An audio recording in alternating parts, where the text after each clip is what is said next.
not the data grouping table. Correct. Okay. Correct. Okay, good. Do we look like introverts? No, I just, it always said a room number, but.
Hi.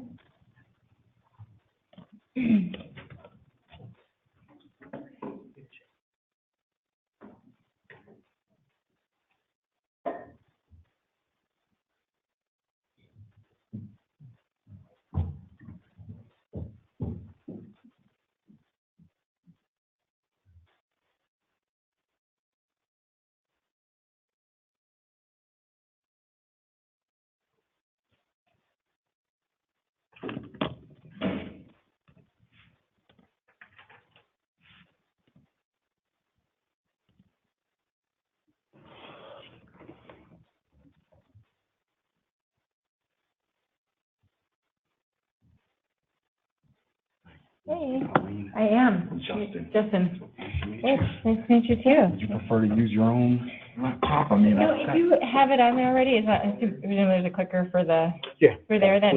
yeah. If it's already on here, I didn't know if it was, I was gonna just get it on a thumb drive in case, but if it's already set, then I'd just. Well, yeah, if you've got a thumb drive, you could just pop it in. Oh, you want to do it that way? Okay, yep.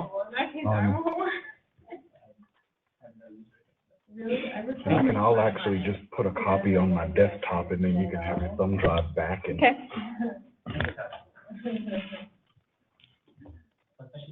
be able to preserve the, Right. the screen share and the audio. Okay. Yeah. Oh.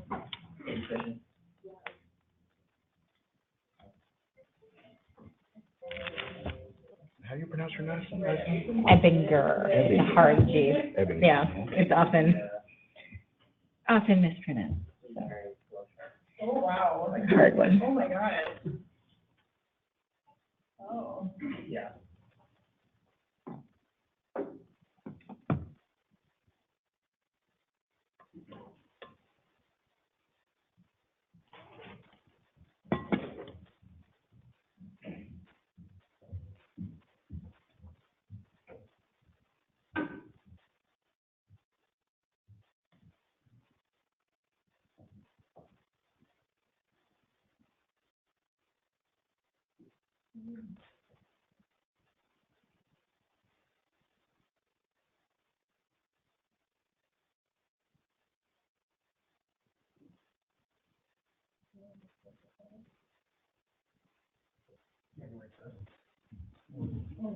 Yeah. For, I'm gonna start with yours.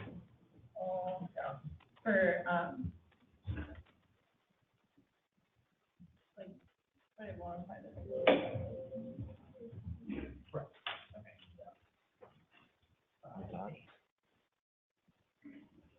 It's like a day or so. How's it going? It's been a busy month. Hi. Yeah, I actually put us in a little bit of trouble with our embargo access yesterday. Just came in at 40. We don't have our own individual accounts. I guess it was a holdover from time. Well, I can avoid that first. Only organizations could have one account. I don't know, but Play ball with it. how things going with you? Okay. I have no idea. Daughter home for the holidays? Daughter home for the holidays? Yeah, she got home, last weekend. Oh, wow. What's her health today? Oh, Got it on there? You're, Todd, good to meet hi, you. you're Todd, okay, Colleen. Colleen, good to meet Yeah, you. nice to meet you too. Yeah, I'm looking forward to this. Should be, I read the report that came out. Yeah, that's great. Yeah, that's great. Good. Well, group that we usually can do, they usually ask tough questions. Well, good. I welcome them and will answer as best I can.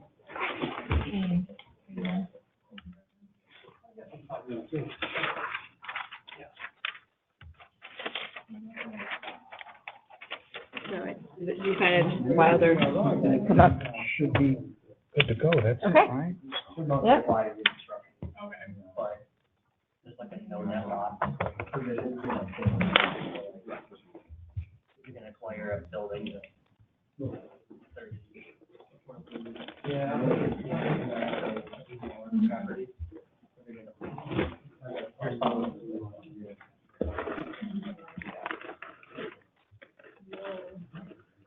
Good to go as well. Can I get you beverage and water? I'm all set. I've got some water here, so yeah, I think I have everything I need. Thank you very much. I really don't know how many more lands are here, you know, given all the administrative complexity and. Yeah. I think that was the table. We don't have geography, nothing like.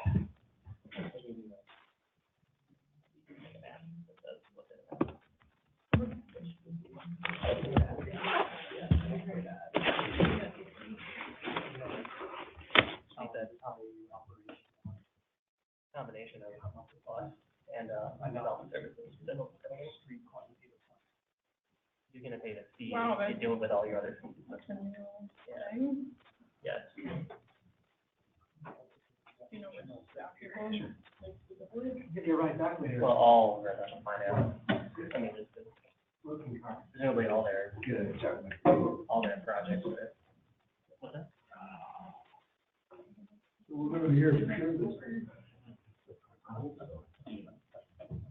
So one way you bypass the entire. God, really, the only thing Well, on get to read your email, you know. Seeking our assistance. It's not apply. Do what you do today. right, Yes. right, yeah. Yeah, I know. You had a chance to look at the DEA's, county level GDP data they released. I saw the press release, I didn't look at it more than that.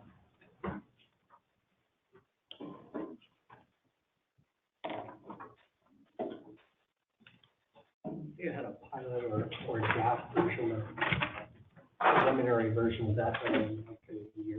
Yeah, it's a prototype data, 2012 to 2015. Yep. Which I'm assuming they got comments on it back in 2021.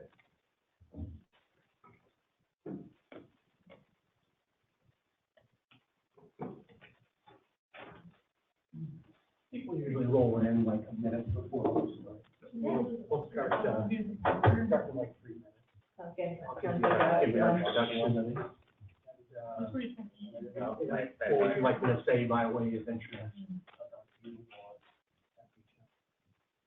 I mean, we. Hey, Cal, you said that's why I did a job. Oh, really? I didn't know that.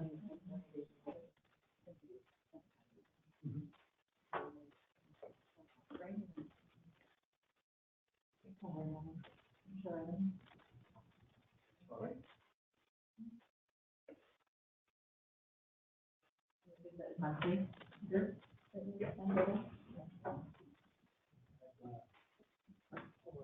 People are asking. Yeah.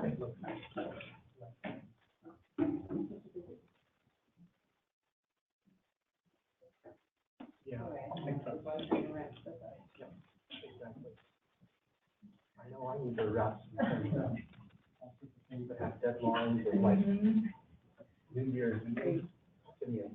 I know, it's really.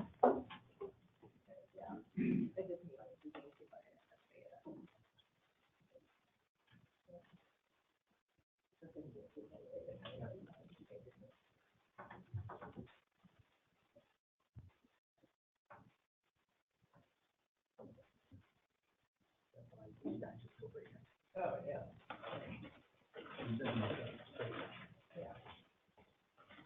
But I'm taking the last week of the year. We don't have a sleep, right? Yeah. Going somewhere, you may stay here. I'm just gonna be in town.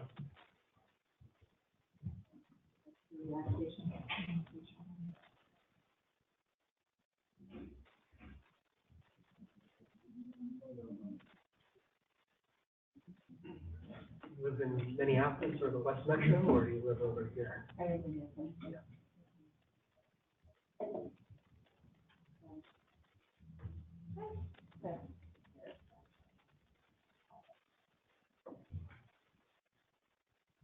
Quite, Getting to your office is easy. Did you take the train or did you drive? I drove, yeah, but, yeah. it was just- The plowing over there this year? In Minneapolis, oh, no, not at all, actually. I didn't really plow at all, like. I expected the plows would come by after the Thanksgiving snow, but they didn't. Yeah, and then they. So it's just like, No, no, whatever. no,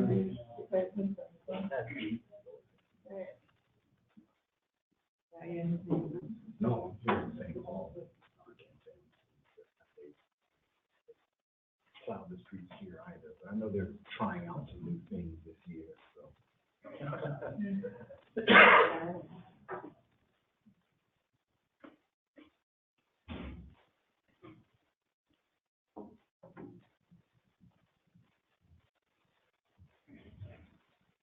Hi, welcome. There's a little handout here. Does everyone have one of these handouts?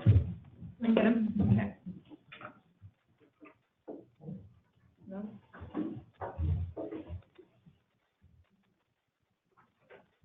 Just a quick overview. So you don't have to read the 40-page report. You can have the Success version.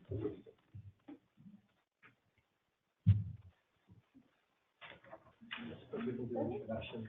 Yeah. So you get two balls.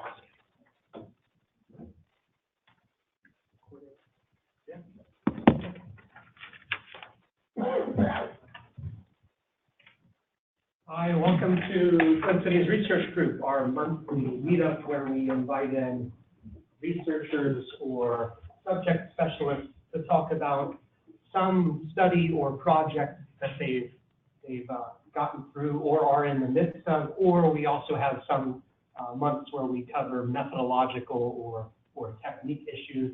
This month's topic is housing and economic growth, and specifically a study on that sponsored by Family Housing Fund, a nonprofit in Minneapolis, with put together, I think, with some economic consultant help that you brought on for that. Our presenter today is Colleen Ebinger, who is the Vice President of Family Housing Fund. We usually start these meetings by just going around the room, and everyone who's here can quickly introduce themselves.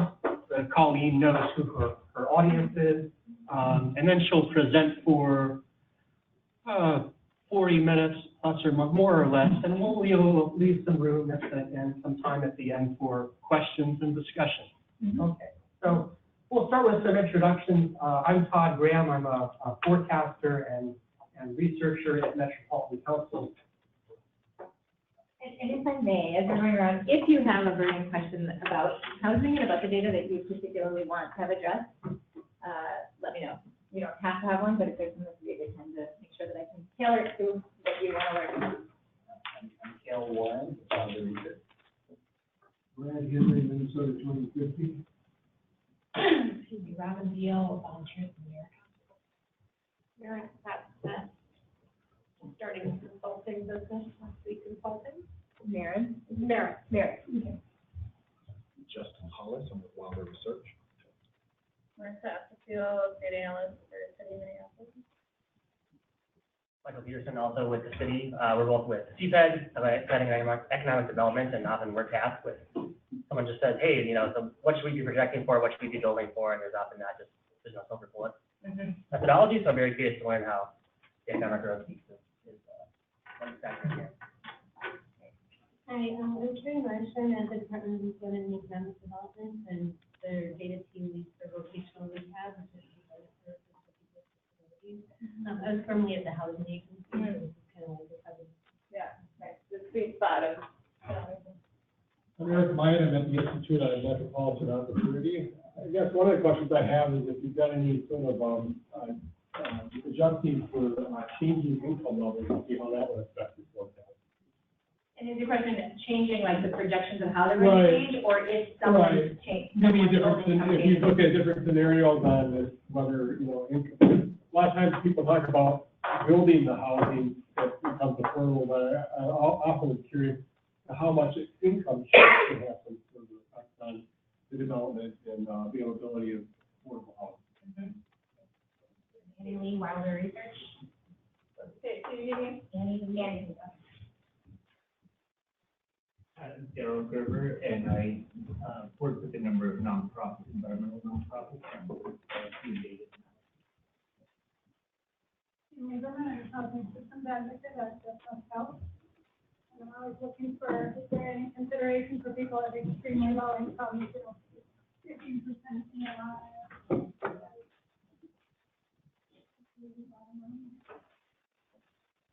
Andy Well, I work at the Department of Human Services Office.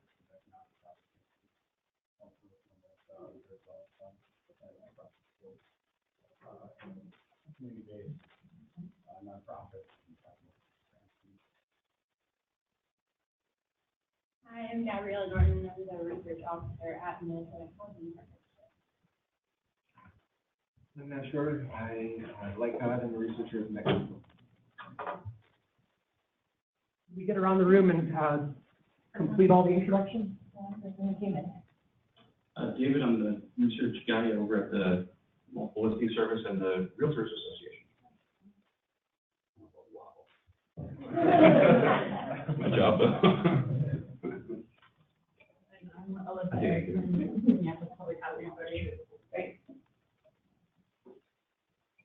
Well, the floor is yours. All right, fabulous, thank you. So yeah, thanks for being here. I know that this is an incredibly crazy week. I imagine, like, as you're sitting here, everyone's got their to-do list running through their head of all the things they're trying to get done before the end of the week. So I appreciate you taking your time to be here. Hi, welcome. Do you want to say your name and? Sure, where I'm from? And Simpson, I'm guessing? Look, both. Look like I'm from Great, welcome. We just got this for you too. So, my name is Connie Nebinger with Family Housing Fund. As Todd said, we commissioned this report last year working with an economist to really try to quantify and understand what is the impact on our region economically if we fail to act. So we know that we are behind in producing the housing supply that we need. So if we don't produce that supply, what happens and what is the impact on our region? So if you take away nothing else from this presentation today, I'm going to just say right here, these are the kind of the big things were that our region's affordability really is at risk.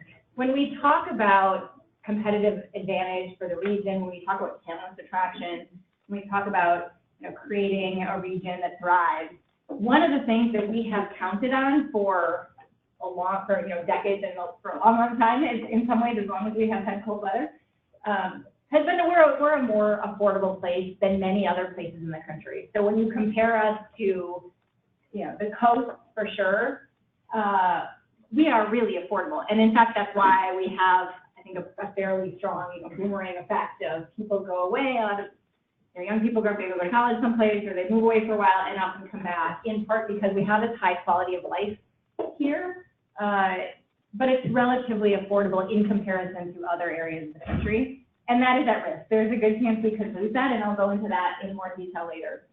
The second is, we're not producing enough housing to meet the demand of our growing region.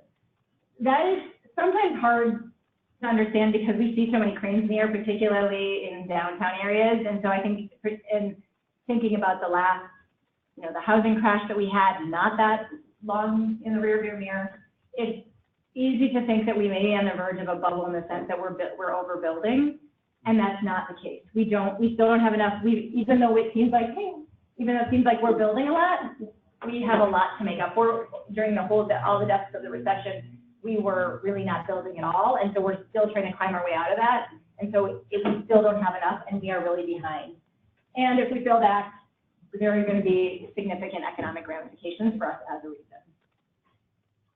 So just a little bit about us. We, Family Housing Fund, we serve the 7-county metro region. We were founded in 1980 by the mayors of Minneapolis and St. Paul. So at the time it was George Latimer and Don Fraser, along with the McKnight Foundation, to try to address the housing needs of the two cities. So we're sort of unique in this real connection with government. That our mission and our mandate was later expanded to include the Met Council and Minnesota Housing. So it was expanded to the 7-county region.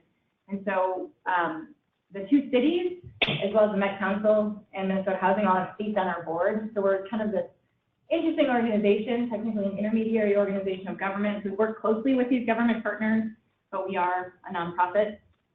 So we kind of play this space of sometimes being working on the inside with government, also trying to sometimes push for more change.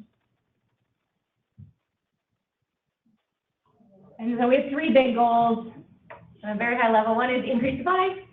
That's fairly self-explanatory. 2 is expand opportunities. That's really a recognition of the way that people access housing is not just about the built environment.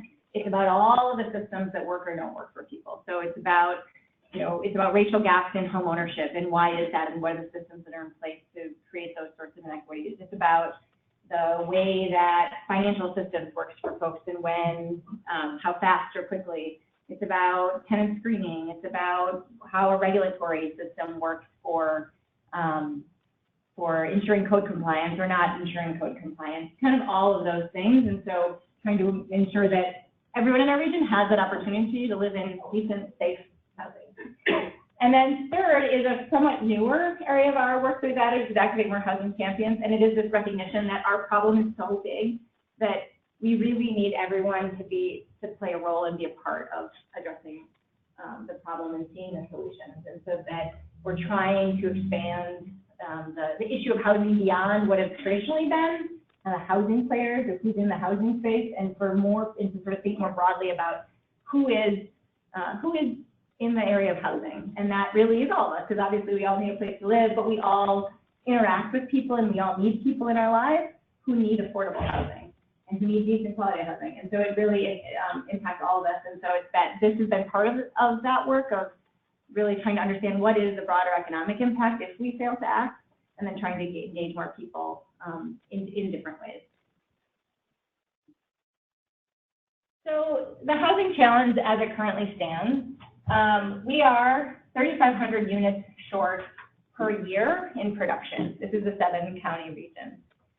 So again, that's in part due to this long time during the recession of really not building much, and then even now we're still not building to the degree that we would need on an annual basis. We know that 370,000 households in our region are housing cost burdened, which means that they're paying more than 30% of their income on rent or on housing. So that could be rent or mortgage. That's generally seen as, kind of what standard, what it means to be affordable is that you're not paying more than 30% of your income.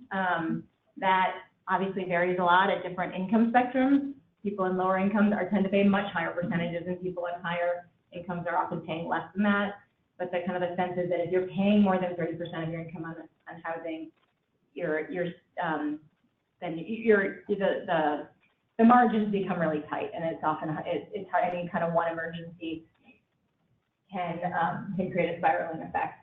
And then we know that there's also a chunk of people who are paying 50% and more that would consider severely cost burden is the term for that. The average price of homes for new home ownership has gone up, and here I might engage my friends from the analysts here. But again, this has been one of those areas where we have traditionally been a place where it is, again, relatively affordable to buy a home. Now, that hasn't traditionally been relatively affordable for everyone, right? We know that we have some of the biggest racial disparities in homeownership in the country. But still that, you know, the price point has been more affordable than many places in the country. And again, that is really quickly changing. And I'm sure that everyone has heard stories of people who are competing for that, you know, quote unquote entry-level home, and they go really fast, and it's still really hard, and the prices have gone up a lot. So 7% increase in the median home price from 2017 to 2018, and that we know is rapidly increasing. Do you happen to know what it would be right now? I do. I know very well. So that average seems pretty low. I think average is about 3.25. Median is about 2.80, 2.85. If you talk new construction, you're about 4.25 for the new product in the Lake Hills and Blaines and Woodbury. So I think it's deteriorated a little bit since this slide. Yeah, well, I think this is one of the things that, so I've been talking with people at chambers of commerce, business community, civic leaders, and there's a lot of people who bought their house 20, 30 years ago, and this number is stunning for a lot of people. And there's also, I forget what it is, because so there's a 30% rate is often talked about in particular for rental housing, and the amount for purchasing a home is not supposed to be more than X years of your salary. I forget what that is, so it's kind of the way to. But so a lot of people who bought their home 20 or 30 years ago, it was about 1 year's or 2 years' salary sometimes at the time, and that is just it's a completely different proportion today. Oh, three. A multiple of 3. So the price to income ratio 3 to 1. So for a family of 4 making about $100K per year, which is exactly the AMI, right? The HUD based on the FMRs. That family making 100 would go buy a $300,000 home, and that's exactly what the median is at right now. So the 50% of Twin citizens below that are struggling. Yeah, that's a challenge. Yeah. And of course, then again, when we talk about either building wealth in general, creating stability in general, and then particularly talking about closing wealth gaps, that is homeownership. Entry into homeownership is often that first, is a really critical rung on that ladder, because it's where the vast majority of households, or like the vast majority of Americans have most of their wealth in their home. And so if you're shut out from that, you can it's pretty tough to ever catch up. And then this other point, so we have this shortfall in new construction, but the thing that is one of the big parts of the problem is that even as new construction, as we get ahead on new construction, we fall behind on the existing stuff, meaning that in part because new construction is so expensive, and because we have this stock of existing housing, apartment buildings and units, and often the better route for an investor is buy existing properties, fix them up, renovate them, make them more high end, and rent out at a higher level. That's still much cheaper than building new construction. But then we've lost those apartments that previously had been affordable, for many people. And so as we make progress on new construction, we are also losing ground on the existing stock. Now, a lot of that it's the properties that needed renovation, but there had been a lot of deferred maintenance. So it's not, a bad thing that they're being fixed up by any means, but there's a clear financial result. The impact on that is on rents, and those go up. So it is it's kind of a couple steps forward and another step back.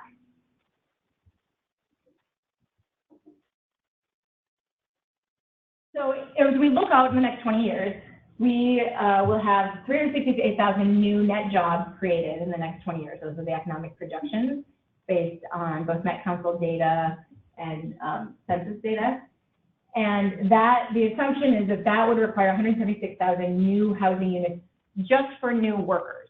So that's an important distinction. This report is really looking at new workers.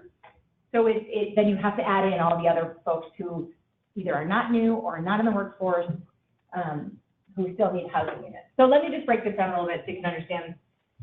you presume that for every new housing unit, or for every new job, it doesn't mean one new unit per job, because of course there's plenty of workers who live together. So that is, so it's a lower amount, making some assumptions about the typical household, not the number of workers per household. And then also built into that is a 5% vacancy rate. So we don't want just a one-to-one match. We want a 5% vacancy rate because that's what is considered a healthy market. Then there's room for people to move along, to move, to free something up. If there is a unit that needs a renovation and therefore it can't be rented out right now, there is some space in the market for that. So that's. Do you know off the top of your head what the vacancy rate is right now? Our vacancy rate, it varies city to city. Roughly, it's about 2% across the region, but the vacancies are predominantly on high-end apartments. So when you look at anything that is, 1,500 and below, depending on the number of bedrooms and everything, that vacancy rate is pretty close to zero. There's almost none. So it's pretty tight. So again, this question of, don't we have enough? There's a lot of cranes in there. It seems like we're overbuilding, and we need a 32% increase in order to meet our demand. And if we don't, then we could see 48,000 fewer jobs in the region if we don't have housing for those workers, which would be a $4.3 billion loss over the 20 years in gross regional product.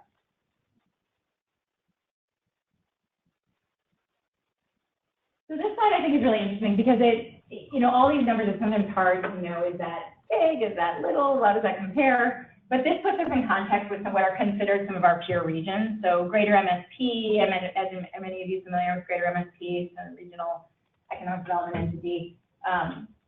The ones with stars, so Charlotte, Austin, Dallas, Fort Worth, Chicago, Denver, Seattle are considered our peer regions. And then there's some others that are kind of close to us, St. Louis, Indianapolis, Des Moines, Nashville, or we kind of consider to be somewhat similar in certain characteristics. So what you'll notice, this is us, we're at 0. And this is taking into account the cost of housing as a proportion of median income. All of these places that are orange are more affordable. Housing is more affordable in those regions than here. And then Chicago, Denver, and Seattle are still more expensive than we are as housing as a function of median income. But I think really interestingly, Chicago is only about 2 percentage points ahead of us. Denver is 4. Seattle's still a bit, is certainly more, but those are not cities that we want to be comparing ourselves to in terms of housing affordability. I mean, if you follow housing at all, Seattle is particularly in a crisis right now. Denver has become really, really expensive. So it I think just makes us realize how, what a challenge we're in and how hard it is for a lot of people in our region right now to find housing that they can afford. Any questions up until now? Yeah. Very simply, if ours is 30%, but Denver is 34%, is that how it is? It is, it's the percentage of, living thing. So Seattle's about 7% higher cost of living in general, based on the purchasing power parity. Well, again, you said it was 30% of your income. oh, yeah, no, so it's not, yeah, it wouldn't, it doesn't connect like that. You couldn't just say there are more, but, because realistic, in our region, most people, lots of people are paying more than 30%. So that's not, that is kind of an arbitrary standard of what we think would be good. It's not at all what is actually happening in current practice, yeah. So Chicago is only about 2% more expensive to live in terms of cost of housing to your average income than here in Denver, which was surprising to me. That was not the perception that I had when we did this. I don't know what others projections are, but that I found really surprising. Yeah.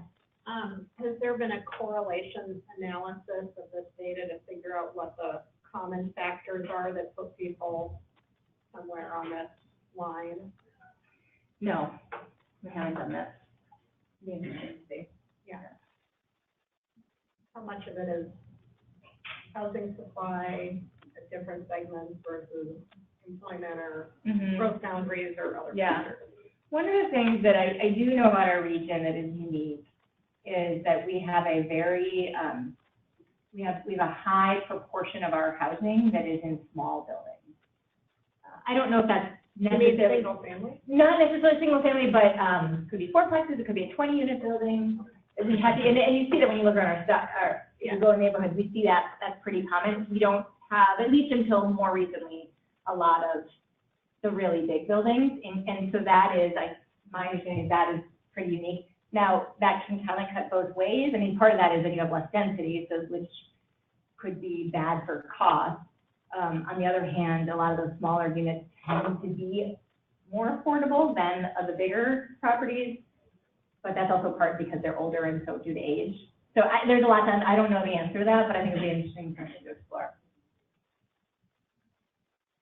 And so we also did, again, we paired this with the job projections, and they've broken down by different cities and counties throughout the region.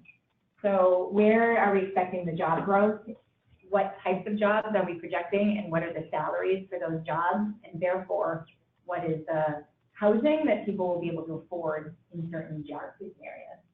So 66% of new jobs will pay $62,000 or less, which means, again, to be affordable at 30%, rents would be $1,250 or less. Realistically, they're just probably going to, that's tough to make happen, and people may well be end up paying more than 30%, but that would be the amount. And then home prices would need to be $350 or below, and kind of, again, a big takeaway is that based on the projected jobs and income levels, we are going to need more multifamily options, both for rental and home ownership.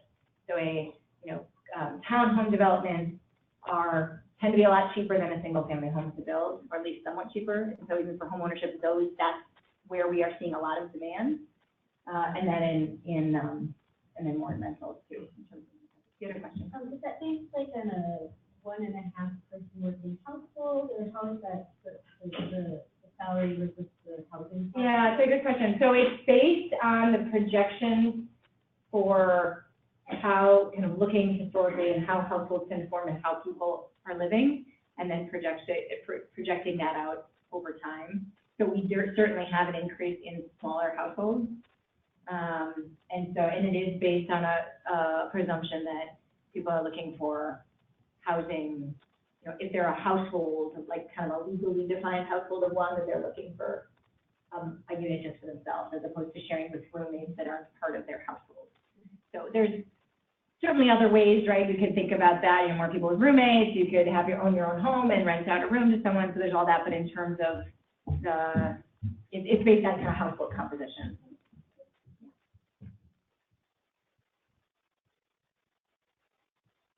So again, those are the numbers. And then I'll share. I'm not sure. I don't think I have a slide on this, but I'm just going to share this with you. So job growth by location. The projections are so for Hennepin County, a 14% increase in job growth there. Ramsey's 11%. Anoka 16%, Washington County 20%.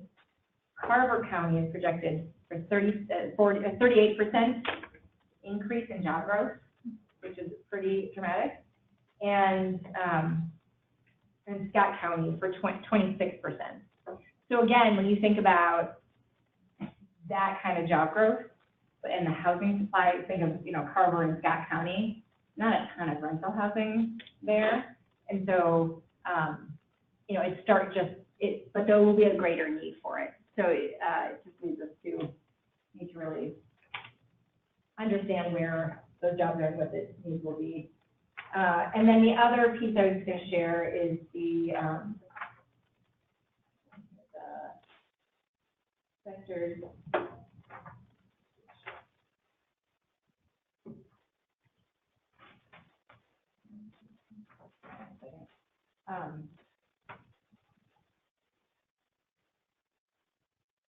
Yeah.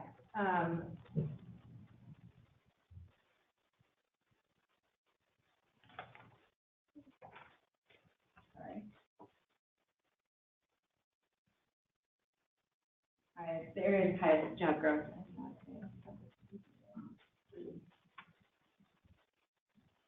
But so some of the industries that have the highest job growth, there's like professional and technical and administrative services is one of the highest ones. Healthcare and health services, not surprisingly, is one of the areas of biggest increasing, and construction. So that is the job areas that we'll have we're expecting the greatest increase in.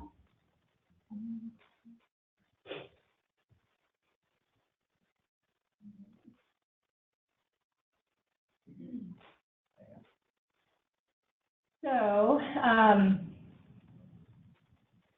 just a couple things thinking about, things you can do. And sorry, I think I pulled the wrong slide on this one. This is targeted to a business audience, so it's not quite you, but it's sort of similar. Your organization can say. But one of the things, I spent a lot of time talking with different chambers of commerce around the region. We did a forum with the Minneapolis Chamber in September. I had about 100 people RSVP to come to that and hear about it. And one of the real takeaways in a lot of these conversations is how little so many employers know about what their employees are dealing with in housing or what struggles they might be having. It's not particularly surprising, I guess, because it's not like most people would necessarily want to go to their employer and say, oh, I'm really not sure I'm going to go afford my rent. I mean, that's a fairly sensitive thing to say, so it's not surprising, but it's also, we often don't know what is happening with people who we are working with or dealing with. And so, it's just sort of trying to think about where are those places where we could have more conversation or even find a way within businesses, for example, to even do an anonymous survey or just try to understand what is the situation, because then there are a number of businesses that are doing some pretty interesting things to help their employees. So, for example, one company based in Burnsville has a no-interest loan that they'll make to their employees to help with a cash flow issue. If it's a car repair or it's having to go to a funeral out of town or something like that, they can cover those costs. And then, and while that's not specifically explicitly about housing, it kind of is, because if you can cover those cash flow issues, then your money can continue going to housing. And so, because otherwise what often happens, we know that for so many people, it's that one thing that comes up, you're kind of able to hold it together, and then you got the one thing that comes up, that one emergency, and now it all starts unraveling and falling apart. And so ways to think about helping ease cash flow problems are one way that, collectively as a system, as a society, but certainly employers, that's something that they could offer. Things like helping with that down payment assistance is something that is often talked about as a thing that employers can help their employees with in terms of getting into homeownership, but also assistance with a security deposit that would be an equivalent kind of an assistance that wouldn't be nearly as much as a down payment. Not a huge amount of money, but to help an employee remain stably housed or get into stable housing. So just trying to think creatively about what are all the ways, because I think what we often think about with housing is we need to go to the legislature, we need to ask for more money for more affordable housing development. And yes, the answer to that is yes. But there's also things that, every one of us can do. So if it's in, if you're an employer, those are some ideas. Certainly showing up in public discussions about housing, being in favor, being active, a champion of, yes, we need more affordable housing. Yes, I am supportive of this development in my neighborhood. Thinking about we've got a whole body of work around trying to increase the uptake of ADUs, accessory dwelling units, which is, you can build like a small house in your backyard. And that doesn't, as if ordinances are, some cities are changing their ordinances to be more permissive in allowing that. And that just creates more flexibility for the homeowner to have potentially some flex space. Sometimes it's a family member who comes to live there. Sometimes they rent it out for making some additional income, but it's also another unit in a residential neighborhood that typically doesn't have a lot of rental housing. And so there's, but just thinking kind of broadly, what are all the ways that in whatever place we are, there's something we can do around addressing the housing challenge. So I'll stop here and take questions. I have, yeah.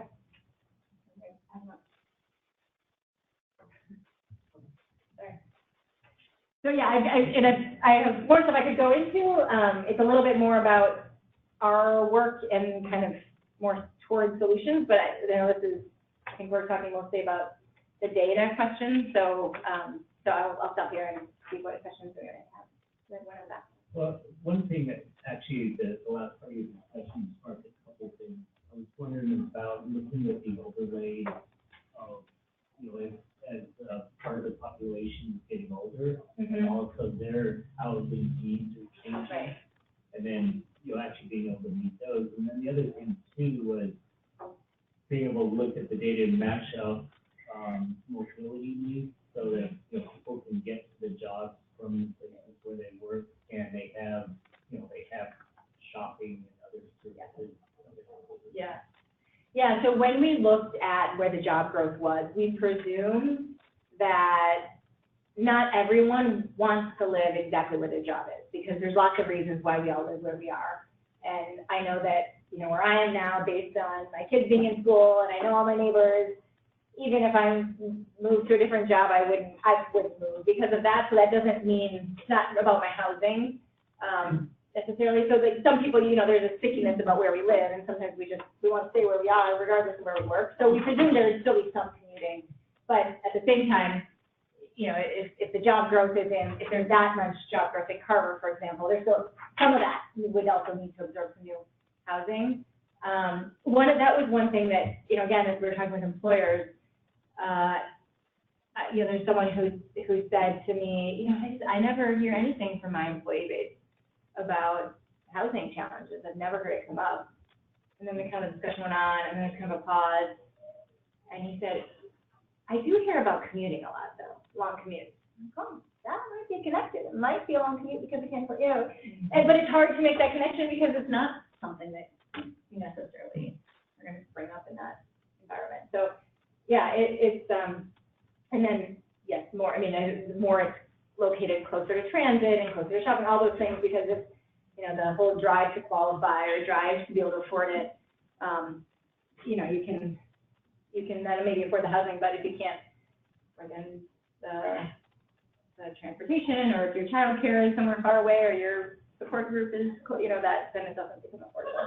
On the ADUs and the mobility piece, I think it's I think ADUs and that idea of kind of small multi-family housing, if you will, is interesting, and there is a real interest by AARP in particular on kind of expanding use of ADUs because a lot of older folks who are ready to downsize want to stay in their neighborhood, and even though their house might be fully paid off, they're looking and they can't find anything close to them that they can afford because a lot of what is new construction there is then 400 minimum 400,000 a unit, if not more, even for a small space.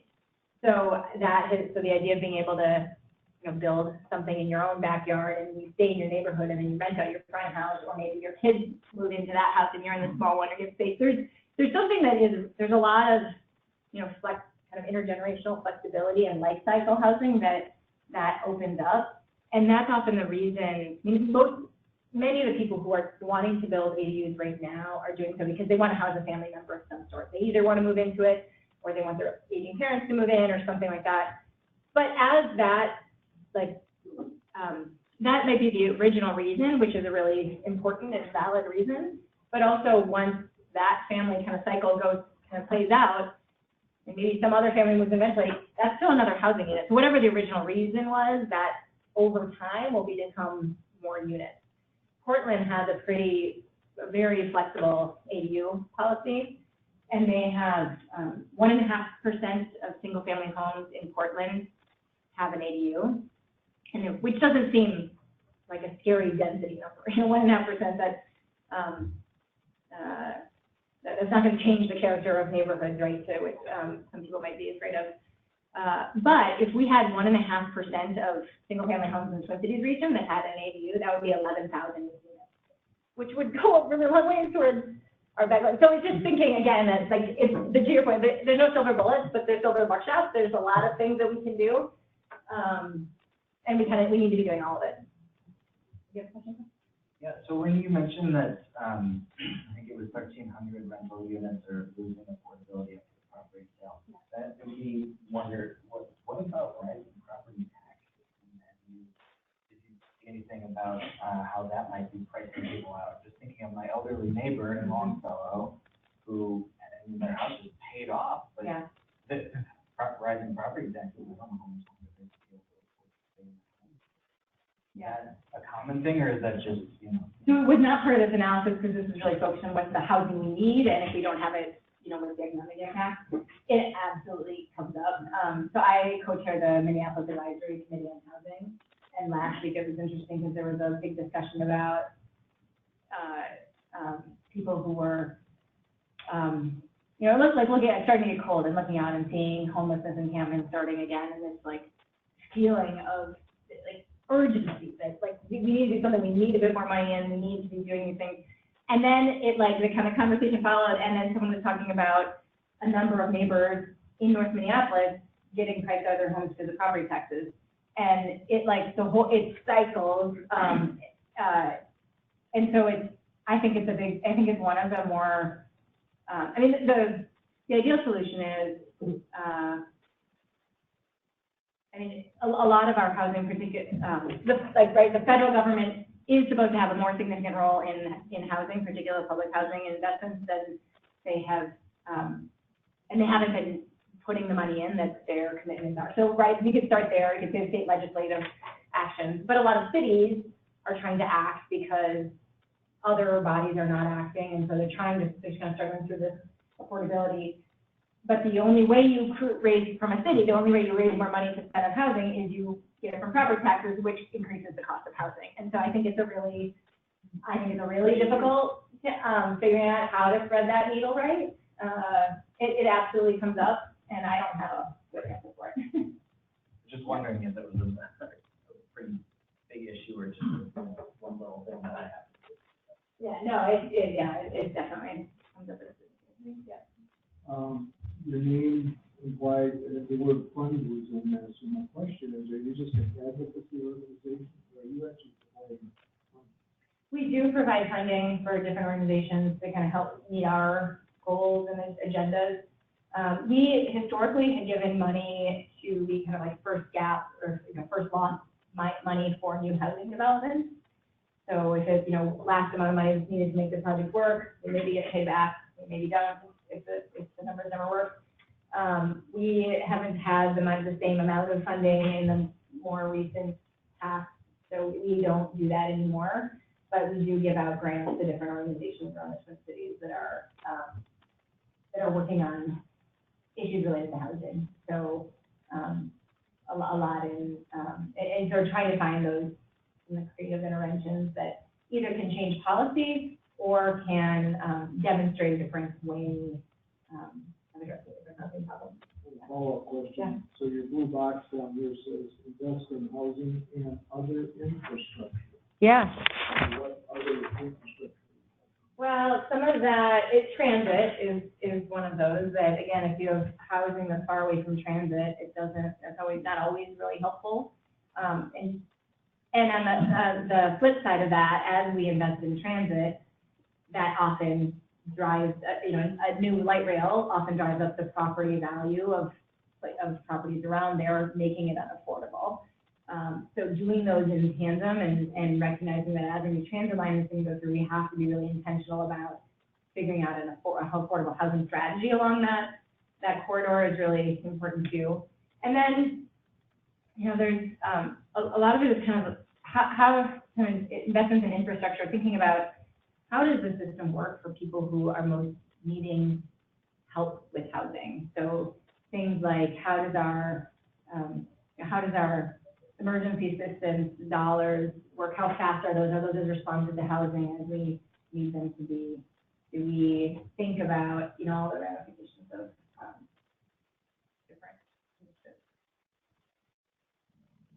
I think I'm just curious, I want to know more about how you guys forecasted income or wages, and if you had any sense of how that plays into the affordability, supply, and availability to different income. So again, it was a mixture of Met Council data and census data. So looking at economic,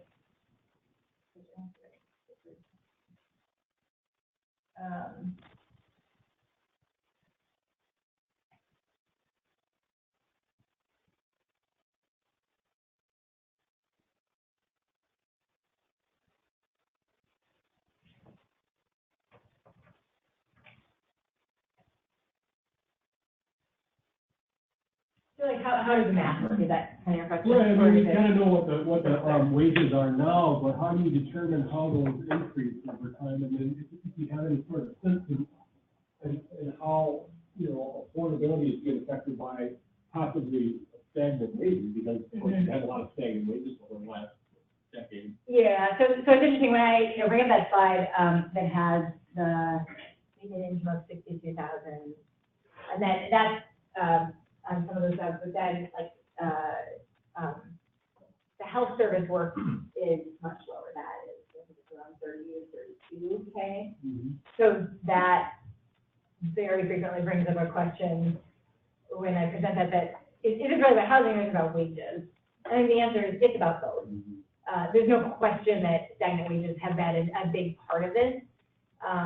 If you look at, I don't think I have this slide in here, but there's the housing costs have gone up, 7% year over year, and wages have gone down by sometimes about that much in real terms. So that is where a lot of the gap is coming. Is that how it's being kind of forecasted then in the future? If you're looking at wages in the future and supply in the future? I wish I had a better answer for you on that. I can get back to you if you want me to. I don't remember. Okay, so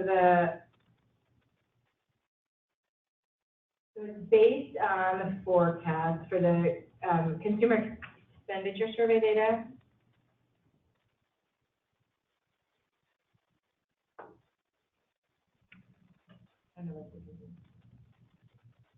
How about, can I write up something and send it around? If you, because I have you answer the question, sorry, I don't have the exact answer. I'm trying to get into the weeds here. Forecasting the income that you say is following trend. Okay. I expect some, little bit of a recession, Okay. usually not very complicated. It's just essentially, where were we going before? Well, Yeah. that's probably where we're still going Yeah. in the future. Yeah, so it did kind of differentiate for the types of jobs, and so it is specific to the types of jobs and therefore what their needs would be. The wages are just projections, and I guess I'm not sure where they come from, but if that's probably the way it's done, then I think that's probably super complicated. Yeah. And so, again, I do think it's both things. It is about wage growth because that explains a lot of why housing has become less affordable. But we also can't, as someone who is in the housing industry, can't say, it's just wages. So if they would just improve wages, then, employers would pay more, schools would do a better job, and people would do better, feel like all the, there's also a housing solution. There's obviously a lack of affordable housing for what we're expecting in the future for jobs, but then it's a matter of how much more would be produced if people were making more money, and then how much would be more available if the wages were going up. Yeah. Especially for lower income people.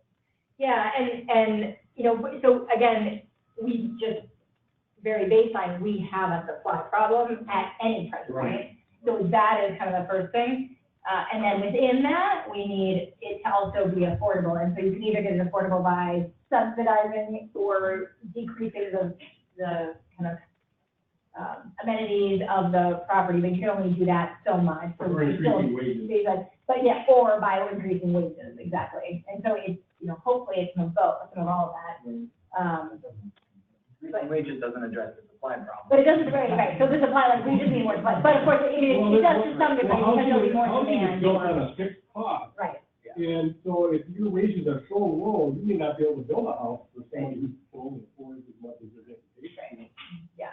yeah, so if you had more wages, then you'd be able to be part of the demand that is a feasible demand, right? You can help create more That where they could be, because there's a certain, 60% of AMI even, that's tough to do without subsidy, but 80% is definitely done, and 60 some are doing, but you get below that, and there's just, the market doesn't work for that, so that's where you need subsidy. So yes, it's either you can subsidize more, or you can raise people's wages, and it's probably some combination of both. I'll just offer one nugget on that Yeah. front, which is that I think very quickly, the median income, which all the subsidized housing is anchored to, very quickly went, as recovery went along, it went from something hovering around 80,000, now it's 100. So a lot of, in the city, in Minneapolis anyway, we finance a ton of 50% or 60% units. And frequently, hey, great ribbon cutting, we love this new development, 60% is not affordable. We're not reaching the people who have not participated in that recovery. So tons of the response we get is often negative. Exactly. Even though we spent a ton of time and Not affordable, resources, not and this is a affordable. good result, these restrictions are often for 30 years, good investment in my mind, but oftentimes we're just not meeting the demand that's much lower than that. Right. And it is frustrating. I mean, again, it is talking about this last week, and, it's like this real frustration a lot of people have of seeing these places being built, and great, but that's not at all affordable. Like, what, in that, for a lot of people, it just feels like who thinks this is affordable? And yet it is in comparison to the median and everything, but if that's not your world, that doesn't matter, and it doesn't, feel it. And you acknowledge it, but I think, so then let's build more 30% housing. Well, now we get a third of the units that are restricted to some degree. So what's the right amount? Again, no silver bullet. Who we go for? About the challenges. Yeah. The challenge is to,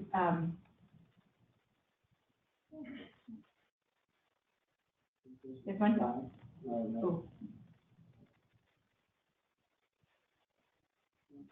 Sorry, tell me what that was. It's like it's pushed a couple times.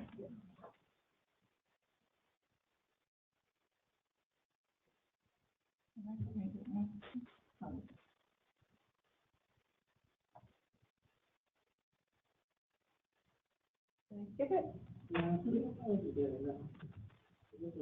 This is, well, is there a particular point you wanted to ask about? Oh.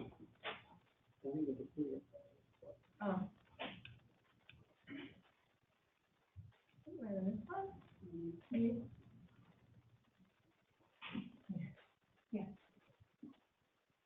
Well, thanks for presenting this. I think the great ambition of this study is trying to explore the connections between economic activity and what's going on in the housing market, because all of these concepts, economy, employment, workforce, housing supply, housing prices, they all exist in a system.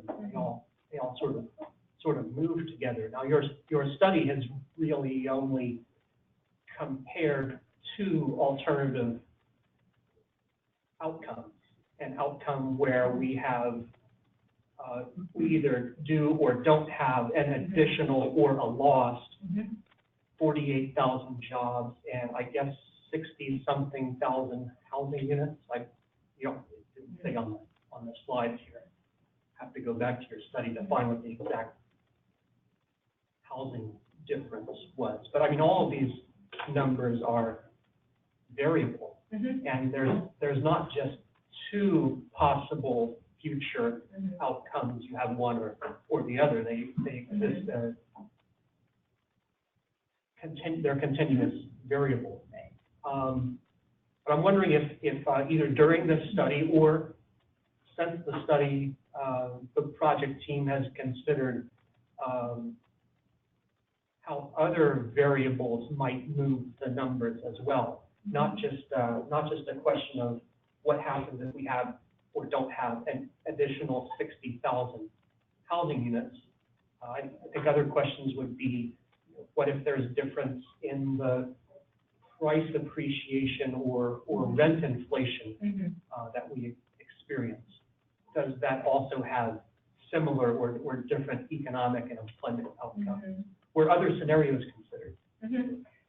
So not for this. This is really trying to get to like, what if, if we're on our current, if we continue on our current trajectory, if we keep building at the rate we're building, and we have this gap, we don't do anything else, nothing else changes, what's going to happen? And so this is kind of the potential. There's the two alternatives, alternate universes. Based on that, really one staying the same or addressing the volume.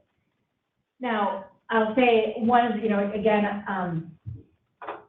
in addition to, so wages is one thing, building more is another thing, and having more subsidy. Another way to address it is to bend the cost curve and to decrease the cost of construction. That's hard for a number of reasons. In some ways, increasing wages and not increasing the construction costs are in conflict, because a lot of the cost of construction is in wages. But we are in some kind of early exploratory stages of looking at what kind of offsite construction models would look like for our region. So if we had more modular construction, more factory built, how does that drive? Because that is cheaper to build, but then when you add in transportation costs and the inefficient, when you add in transportation costs from as far away as it is, it's not more affordable to build. And there's an inefficiency. If there's not much of that going on, it's just not as, it doesn't reduce the price as much. Whereas if there was a real local industry that could service this area, and we could build more factory built, like in the same way that, building the automobile went from all the parts to the factory line, you get not only decreases in cost, more efficiency, but you also get more consistency. You can get higher degrees of energy efficiency. You get less waste. You get arguably a better experience for a neighborhood, because they come and it goes up real fast. It's not a long project. So there's all these potential upsides of it. It's also really hard to just start a new industry from scratch and all the things that would have to happen to do that. So that's like one of the things that we have just started exploring with a number of partners. But I think, again, I would just say, like, we need all of those things. And a lot of what we're trying to do with this is to demonstrate what a big gap we have in what our need is, and understand again that impact, so that for everyone to think about what are all of the, how do we increase wages, and how do we drive down construction costs, and how do we build more, and all of those things. So I think it's very much it's like an introduction to a whole body of work, as opposed to the summary of what has happened. It's really kind of whet the appetite for a lot of people. Was there yet kind of an attempt to figure out, say the state's putting in more money, allocating more of the state budget to helping with housing gap issues? How much per dollar they're going to get back on that versus, say, $1 invested in new roads, other types of things? Where did that come from? Anyway, are you able to, is there any still getting, like multiple taxes, is there any kind of one-for-one that you can make that case? Because most municipalities can't put more in. There's just a certain cost to build these things, efforts to bring costs down are great, but there just needs to be more money invested. So has that return kind of dollar for dollar been attempted? Yeah, we haven't done that, and I think it's, we talked about that a bit in this. It was a little out of scope for what we were going to do in this one, but I think, Art Golnick, as many know here, of course, did a lot of that work on early childhood investment and that incredible return on investment. And I think it would be, I think that would be really compelling for a lot of people. It seems like a really easy soundbite to legislators make. Yeah, I agree. Kind of relative to other things you could spend money on, this is what you'll get back. Yeah, I think you're right. I think that's a great suggestion.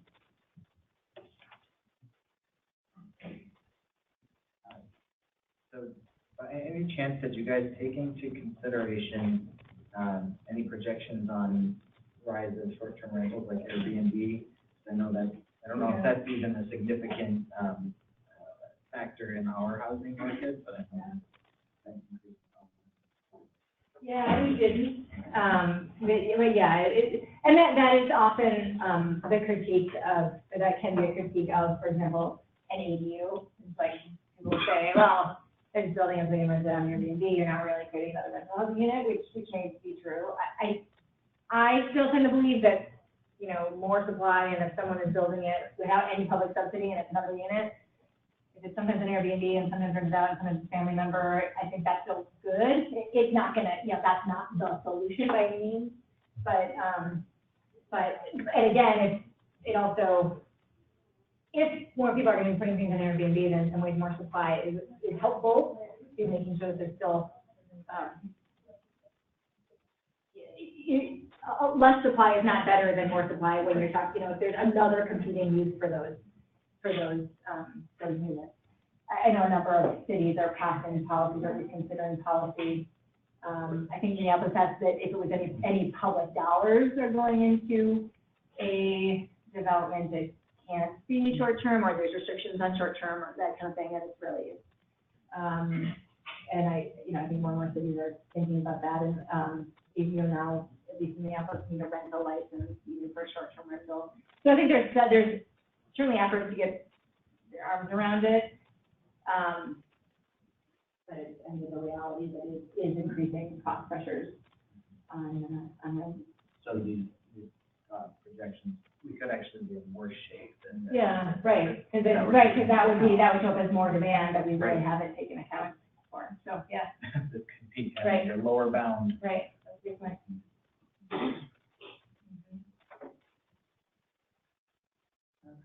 I heard a lot of talk about rent caps. Have you in your organization talked about rent caps? We haven't really.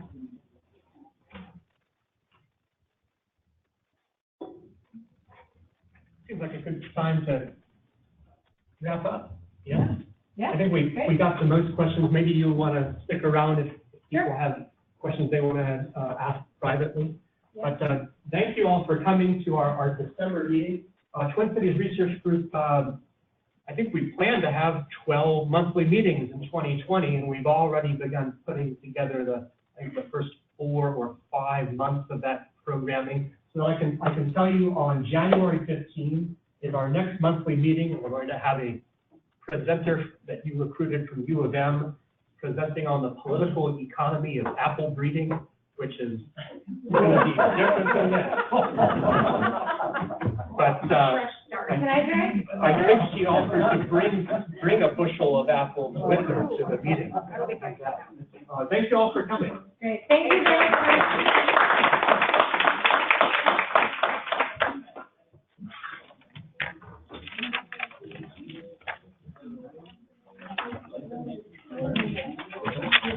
Hey, I talked to this person. Hi, because I think I was the project manager for Governor for some housing. Oh. And I think she sent in a ton of, like, a number of ideas. Was that you when we had the, like, idea pool at the beginning and people could submit ideas? I don't know. I don't think it was me. Okay. I had someone else on our team. I remember your name from that. I presented on eviction at one of the tables we have.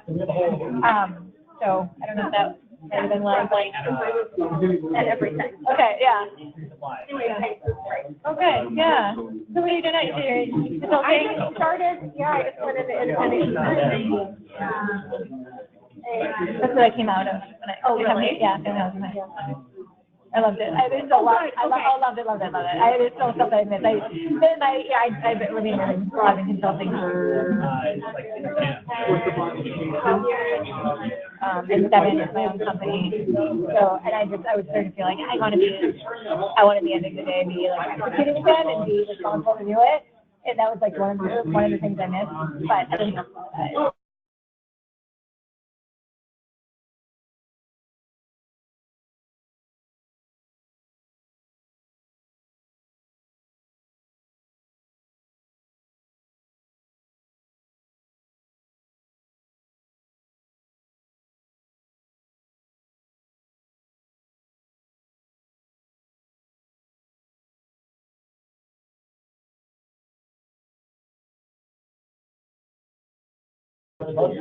how to make things change. Yeah, And right. bringing,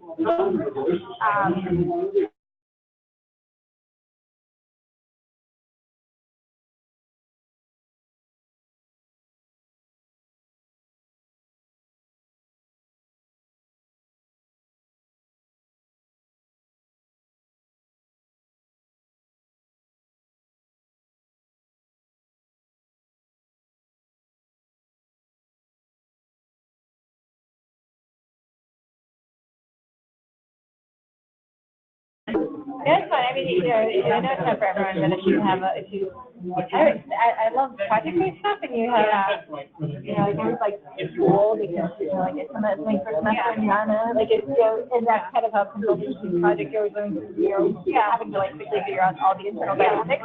Yeah, I know. So it's fun. I love it. But, yeah, I know. Okay, but yeah, well, I'll probably reach out to Sarah. Okay. And, Okay. Yeah, right. And I, you know, I forgot my card info, but I was. No, that's okay, and I'm still waiting. I have to get a phone number before I get my card. Okay. But yeah, there's my email address, so let me know, and we'll get definitely. Thank you. Thank you. Okay, I'm only going to question. Some of our questions that were left. I